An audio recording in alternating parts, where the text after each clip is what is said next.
Hello friends, welcome to my YouTube channel NCERT hub.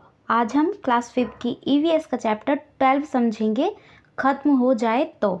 यहाँ हम petrol, diesel, kerosene, LPG आदि तेलों की बात कर रहे हैं। अब ये क्यों ख़त्म हो जाए, इसके लिए हमें ये चैप्टर पढ़ना पड़ेगा। बस का सफ़र। आज हम अहमदाबाद से लगभग 18 किलोमीटर दूर अडालज की बावड़ी को देखने जा रहे थे। इस चैप्टर में बच्चे अपने एक स्कूल ट्रिप पर जा रहे हैं। अहमदाबाद, जो कि वेस्टर्न इंडिया का एक स्टेट है, गुजरात, उसकी लार्जेस्ट सिटी है अहमदाबाद। उससे लगभग 18 किलोमीटर दूर एक स्टेप वेल है अडालज, उसको देखने जा रहे हैं, जो कि देखने में बहुत सुंदर है और इसमें स्टेप्स बनी हुई है उसके अंदर जाने के लिए। हम सभी आती जाती गाड़ियों को गिन रहे थे। कोई साइकिलें गिन रहा था, कोई बसें, कोई कारों की गिनती कर रहा था, तो कोई मोटरसाइकिलों की। अब्राहम साइकिलें गिनने में बोर हो रहा था, क्योंकि इस हाईवे पर साइकिलें तो इक्का दुक्का ही नज़र आ रही थीं। तो सभी बच्चे गाड़ियों को गिन रहे थे, कोई साइकिल, कोई बस, तो कोई कारों को। लेकिन जो अब्राहम था, जो साइकिल गिन रहा था, वो बोर हो रहा था, क्योंकि साइकिल हाईवे पर सिर्फ एक दो ही नज़र आ रही थी। क्रीच, हम चौंक गए। हमारी बस ने लाल बत्ती पर ब्रेक लगाई, उनकी बस ने रेड लाइट पर ब्रेक लगाई, और यह एक बड़ा सा चौराहा था। इस पर चारों तरफ गाड़ियों की लंबी कतारें दिख रही थीं और हॉर्न का शोरगुल हो रहा था। कितना धुआं! जब वाहन बहुत हैं तो उसी हिसाब से धुआं भी बहुत होगा। तो शायद उसी धुएं से परेशान होकर रिक्शे में बैठा एक बच्चा जोर जोर से खांस रहा था। जब धुआं सांस के साथ हमारे फेफड़ों में जाता है तो उससे हमें सांस लेने में बहुत दिक्कत होती है और खांसी बहुत होती है। मुझे अजीब सी बू आ रही थी, यानी कि स्मेल आ रही थी, जैसी गांव में बाबा के ट्रैक्टर से भी आती थी। ये उस हाईवे की पिक्चर दिखाई गई है जिसमें गाड़ियों की लाइनें लगी हुई हैं और जहां पर कार, बस, ऑटो रिक्शा, बाइक्स वगैरह सभी व्हीकल्स हैं। पृष्ठ 110 पर चित्र देखकर लिखो। तो उस पिक्चर को देखकर इन क्वेश्चन के आंसर बताने हैं। कौन कौन सी गाड़ियां दिख रही हैं? तो उस पिक्चर में बस, car, auto rickshaw, scooter, motorcycle आदि सभी दिख रहे हैं। इनमें से कुछ वाहनों को पेट्रोल डीजल की ज़रूरत होती है, क्यों? साइकिल के अलावा सभी वाहनों को पेट्रोल डीजल की ज़रूरत होती है एज अ फ्यूअल, ईंधन के रूप में, क्योंकि बिना पेट्रोल या डीजल के वो चल नहीं सकती। चित्र में दिए गए जिस जिस वाहन में से धुआं नहीं निकलता उस पर लाल निशान लगाओ। तो सिर्फ साइकिल है जिससे धुआं नहीं निकलता, बाकी सभी वाहनों से धुआं निकलता है। कौन कौन से वाहन बिना पेट्रोल डीजल से चलने वाले हैं? साइकिल, जो कि बिना पेट्रोल या डीजल से चलती है। वाहनों के तेज हॉर्न से हमें क्या क्या परेशानी होती है? वाहनों के तेज हॉर्न से हमें बहुत परेशानी हो सकती है, जैसे बहरापन। वाहनों के तेज हॉर्न से कानों के सुनने की क्षमता कम हो सकती है या फिर बिल्कुल जा भी सकती है। ध्वनि प्रदूषण बढ़ता है। बताओ, क्या तुम साइकिल चलाते हो? यदि हाँ, तो उससे कहाँ कहाँ जाते हो? आप भी कमेंट करके बता सकते हैं। हाँ, मैं साइकिल चलाता हूँ। साइकिल से जैसे पास अगर स्कूल है तो स्कूल भी जा सकते हैं, बाजार और पार्क में भी घूमने जा सकते हैं। तुम स्कूल किस तरह आते हो? तो कई बच्चे स्कूल वैन से आते हैं, कई बाइक से, कई बस से, तो कई अपने साइकिल से। क्या गाड़ियों से निकलने वाले धुएं से हमें कुछ परेशानी हो सकती है? किस तरह की? तो हाँ, गाड़ियों से निकलने वाले धुएं की वजह से हमें अनेक तरह की परेशानी हो सकती है, जैसे खांसी है, मितली आना यानी कि वॉमिटिंग, सर दर्द या फिर फेफड़ों से संबंधित अन्य बीमारियां हो सकती हैं। क्या गाड़ियों के तेज़ हॉर्न से हमें कुछ परेशानी हो सकती है? किस तरह की? तो गाड़ियों के तेज़ हॉर्न से, जैसा कि हम पहले बता चुके हैं, बहरापन यानी कि कानों के सुनने की क्षमता कम हो सकती है, दिल की बीमारियों का शिकार हो सकते हैं। गाड़ियों के तेज़ हॉर्न का हार्ट पर बुरा प्रभाव पड़ता है और ध्वनि प्रदूषण बढ़ता है। Petrol pump. कुछ दूर जाने के बाद ड्राइवर ने तेल भरवाने के लिए बस एक पेट्रोल पंप पर रोक दी। गाड़ियों की कतार देखकर हमें लगा कि हमारा नंबर काफ़ी देर से आएगा। सब बस से नीचे उतरकर पेट्रोल पंप पर ही घूमने लगे। वहाँ पर कई बोर्ड और बड़े बड़े पोस्टर भी लगे थे। तो थोड़ी ही दूर जाने पर ड्राइवर ने तेल यानी कि पेट्रोल या डीजल भरवाने के लिए बस एक पेट्रोल पंप पर रोक दी। पेट्रोल पंप पर गाड़ियों की बहुत लंबी लाइन थी, तो उसको देखकर सभी बच्चे पेट्रोल पंप पर घूमने लगे कि हमारा नंबर काफ़ी देर में आएगा। और वहाँ पर कई बोर्ड और बड़े बड़े पोस्टर लगे थे। एक पोस्टर ये था, इस पर लिखा था तेल का भंडार सीमित है, इसे अपने बच्चों के लिए बचाएं, हर बूंद से अधिक लाभ लें, गाड़ी रोकें तो इंजन बंद रखें। पोस्टर पर लिखे नारे हम समझ नहीं पाए कि तेल का भंडार सीमित क्यों है। हमने सोचा चलो पेट्रोल डालने वाले भैया से पूछते हैं। अब्राहम पूछते हैं, भैया यह तेल कहाँ से मिलता है? पेट्रोल डालने वाले भैया, जमीन के बहुत बहुत नीचे से। मंजू, जमीन के नीचे, वहाँ कैसे बनता है? भैया, यह जमीन के नीचे बहुत धीरे धीरे और अपने आप ही बनता रहता है, इसे कोई मशीन या आदमी नहीं बनाता।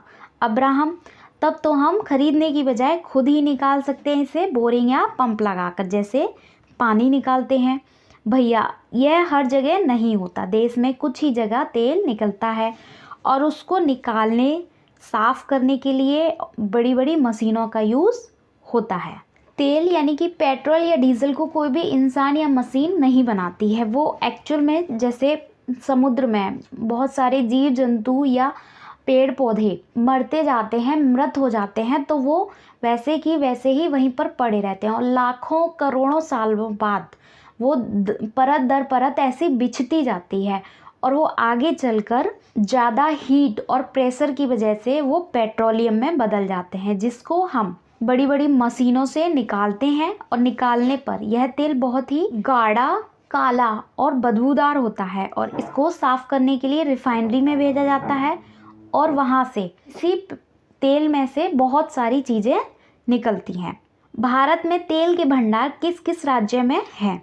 भारत में तेल के भंडार असम, गुजरात, महाराष्ट्र तथा आंध्र प्रदेश में हैं। ज़मीन के बहुत अंदर से तेल के अलावा और क्या क्या मिलता है? तो ज़मीन के अंदर से तेल के अलावा कई तरह के खनिज यानी कि मिनरल्स जैसे कोयला, लोहा, तांबा, सोना, बॉक्साइट आदि मिलते हैं। सड़क पर चलने के नियम पता करो, उन पर कक्षा में चर्चा करो।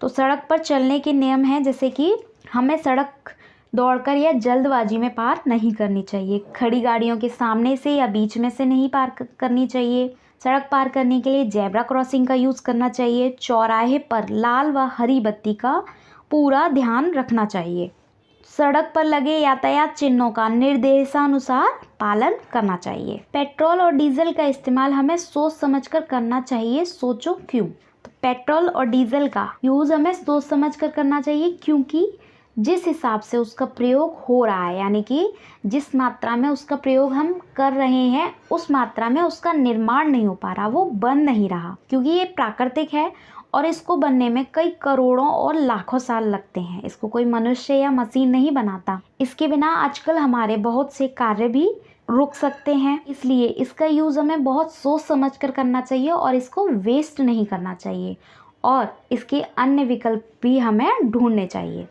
आगे की बातचीत। दिव्या, पेट्रोल खत्म होने वाला है क्या? पोस्टर पर लिखा था कि भंडार सीमित है। भैया, हम जितनी तेज़ी से तेल निकाल रहे हैं उतनी तेज़ी से वह बन नहीं रहा है, वैसे भी इसके बनने में लाखों लाखों साल लग जाते हैं। जैसे कि अभी बताया था, इसको बनने में बहुत यानी कि लाखों लाखों साल लग जाते हैं और इसको कोई भी मशीन या इंसान नहीं बनाता है।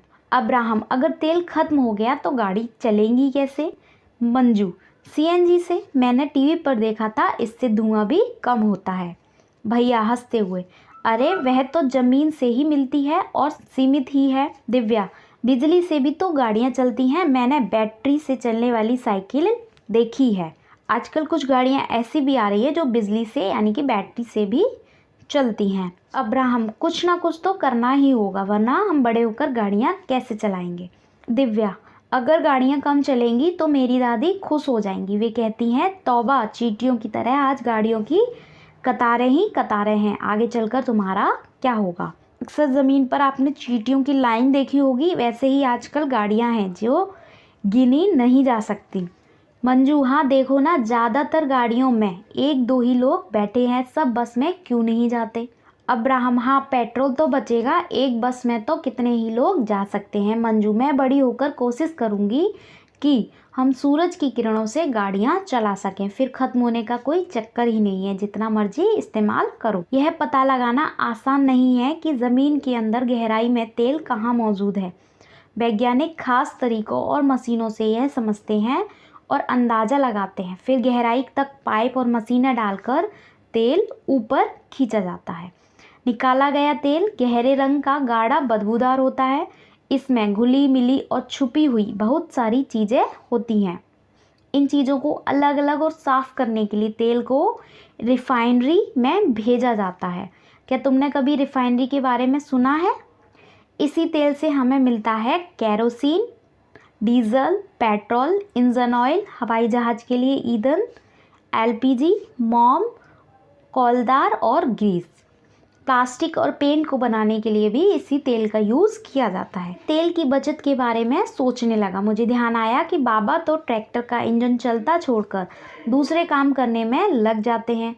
कभी कभी खेत में पंप भी चलता रह जाता है। कितना तेल खर्च हो जाता होगा?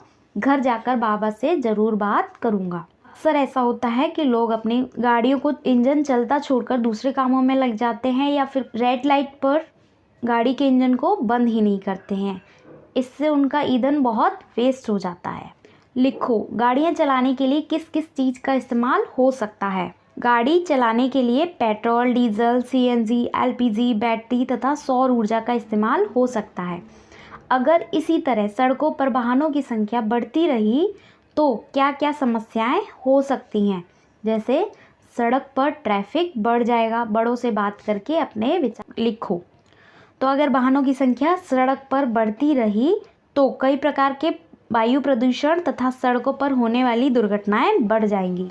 मंजू ने कहा, सब बस में क्यों नहीं जाते? सभी लोग बस में सफ़र क्यों नहीं करते? तो सभी लोग बस में सफ़र नहीं करते क्योंकि बसों में काफ़ी भीड़ रहती है तथा बसों से लोग अपनी सुविधा अनुसार समय से सभी जगह पर नहीं पहुंच पाते, क्योंकि बस एक पर्टिकुलर स्टॉपेज पर रुकती है, जबकि लोगों को अपने ऑफिस या अपने स्कूल या फिर कहीं भी जाना होता है तो वो अपने वाहनों से अपनी सुविधा अनुसार जा सकते हैं। इसलिए सभी लोग बस में सफ़र नहीं करते हैं। बत्ती पर रुकी गाड़ी के इंजन बंद कर देने से क्या क्या फ़ायदे हैं? बत्ती पर रुकी गाड़ी के इंजन को बंद कर देने के फ़ायदे, जैसे प्रदूषण लेवल निश्चित तौर पर कम किया जा सकता है, ईंधन को बचाया जा सकता है और धन की बचत भी की जा सकती है। सड़कों पर वाहनों की बढ़ती संख्या से आई परेशानियों को कम करने के लिए कुछ तरीके सुझाओ। तो सड़कों पर वाहनों की बढ़ती संख्या से आई परेशानियों को कम करने के कुछ उपाय, जैसे अधिक से अधिक संख्या में लोग वाहन चलाएं, यानी कि अपने निजी वाहनों को कम करके लोग वाहन, बस, ऑटो, उसका यूज़ ज़्यादा करना चाहिए और लोग अपने दोस्तों के साथ भी वाहनों को साझा कर सकते हैं। सड़कों की चौड़ाई बढ़ाई जानी चाहिए। ट्रैफिक समझ बढ़ाने के लिए जागरूकता अभियान चलाया जाना चाहिए। पता करो और लिखो, कितना तेल लगे? अभी स्कूटर में कितना डीजल या पेट्रोल एक बार में भर पाएगा, या फिर और वो 1 लीटर में कितनी दूर तक जा सकते हैं? तो स्कूटर में एक बार में 10 लीटर पेट्रोल या डीजल भर सकता है और 1 लीटर पर वो 50 किलोमीटर दूर तक जा सकता है। कार में 30 लीटर पेट्रोल या डीजल भर सकता है और 1 लीटर में वो 12 किलोमीटर दूर तक जा सकती है। ट्रैक्टर में 40 लीटर पेट्रोल या डीजल एक बार में भर सकता है, वो 1 लीटर में 8 किलोमीटर तक दूर जा सकता है। तो यहाँ पर एक टेबल दी गई है जिसमें सन 2002, 2007 और 2014 की अक्टूबर की प्राइस दिए गए हैं पेट्रोल और डीजल के। तो नीचे लिखे हुए क्वेश्चन के आंसर देने हैं। जैसे 2007 की तुलना में 2014 में पेट्रोल की कीमत कितने रुपए बढ़ी? 2007 और 2014 24 रुपये बढ़ी और डीजल की कीमत 28 रुपये बढ़ी। 2007 में डीजल और पेट्रोल की कीमत में क्या अंतर था? तो 2007 में पेट्रोल और डीजल की कीमत में 13 रुपीज़ का अंतर था। पता करो तुम्हारे इलाके में आजकल पेट्रोल और डीजल की कीमत क्या है? तो ये आप भी कमेंट करके बता सकते हैं। इन दिनों पेट्रोल की कीमत 96.38 यानी कि 96 रुपये, डीजल 89.55 यानी कि 79 रुपये पर लीटर है। पेट्रोल और डीजल की कीमत क्यों बढ़ रही है? तो पेट्रोल और डीजल का उत्पादन कम है तथा उसकी खपत बहुत ज़्यादा होने से इनकी कीमतें लगातार बढ़ रही हैं। इनका उत्पादन यानी कि ये बन कम रहा है और इनकी खपत यानी कि इनका यूज़ ज़्यादा हो रहा है, इसलिए लगातार इनकी कीमतें बढ़ रही हैं। तुम्हारे घर में एक महीने में कितना पेट्रोल और डीजल खर्च होता है और किस किस काम में, ये आप कमेंट करके बता सकते हैं। अब ये पोस्टर दिया गया है यहाँ पे, जैसे कि तेल यानी कि जो भी ज़मीन से तेल निकाला जाता है उसका यूज़ कहाँ कहाँ होता है, मैं छुपा हूँ कहाँ कहाँ। तो ये रोशनी में जैसे कि लालटेन वगैरह जलाने के लिए केरोसिन का यूज़ होता है, ड्राई क्लीन में पेट्रोल व डीजल का यूज़ होता है, और पेट्रोल डीजल वायु यानी ईंधन के रूप में एज अ फ्यूल के रूप में भी इनका यूज़ होता है, और मिट्टी के तेल और गैस के रूप में भी इनका यूज़ होता है, और मशीनों में और प्लास्टिक व पेंट यानी कि रंग रोगन में भी इसका यूज़ होता है। तेल की बचत आपकी आदत, यह आपकी आदत बन जानी चाहिए कि तेल की बचत करनी है, ना कि वेस्ट। पोस्टर को देखकर लिखो तेल का इस्तेमाल कहाँ कहाँ होता है। तो पोस्टर में अभी हमने क्या देखा, तो तेल का यूज़ ड्राई क्लीन के लिए, गाड़ियों तथा हवाई जहाज के ईंधन के रूप में, पेंट व प्लास्टिक के रूप में, घरों में खाना बनाने में आदि के लिए किया जाता है। डीजल कहाँ कहाँ इस्तेमाल किया जाता है पता करो।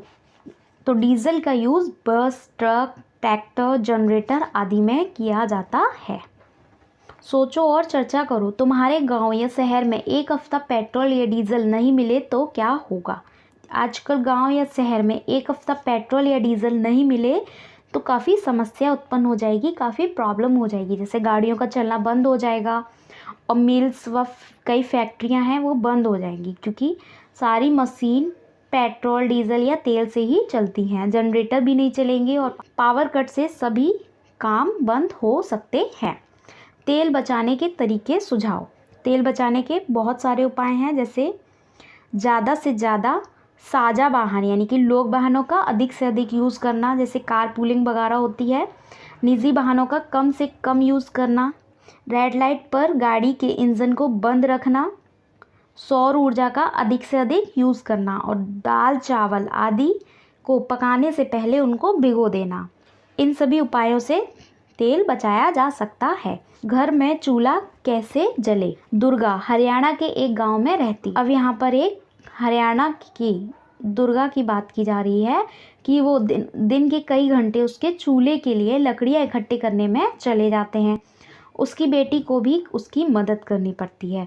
दुर्गा को कई महीनों से खांसी है। सीली हुई लकड़ियों को जलाने में धुआं भी बहुत होता है, लेकिन दुर्गा के पास कोई और चारा भी तो नहीं है। जब खाना जुटाने के पैसे नहीं हैं तो उसे पकाने के लिए पैसे कहाँ से लाए।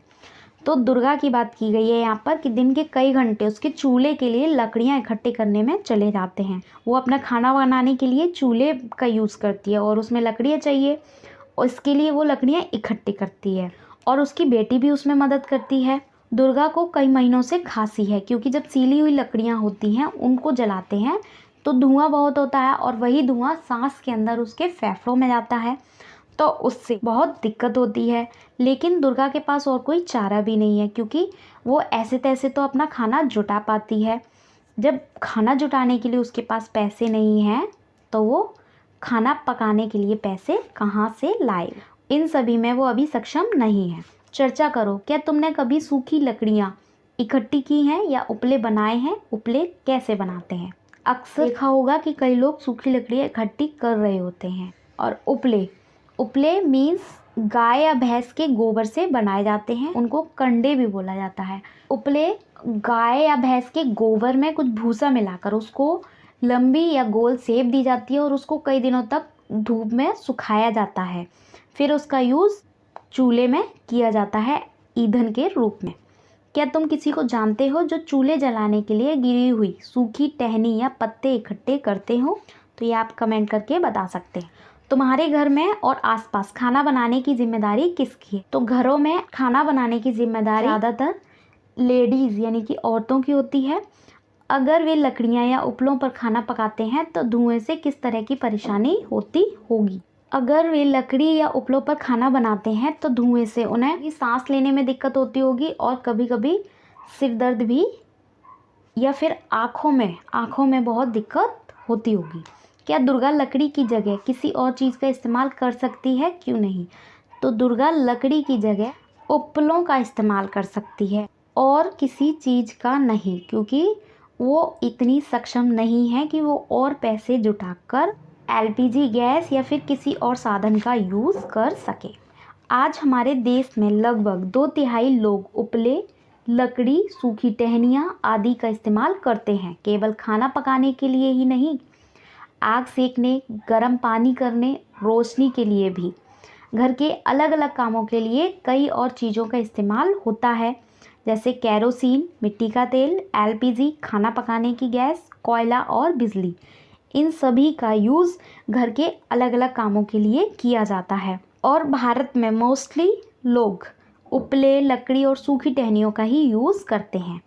कांचा ने एक किताब में यह बार चार्ट देखा। इस बार चार्ट में दिखाया है कि अगर 100 घरों में देखें तो उनमें से कितनों में किस ईंधन का इस्तेमाल होता है। चार्ट यह भी दिखाता है कि 20 सालों में किस चीज़ का इस्तेमाल बढ़ा और किसका घटा है। इस बार चार्ट में 20 साल में आए चेंजेस दिखाए गए हैं।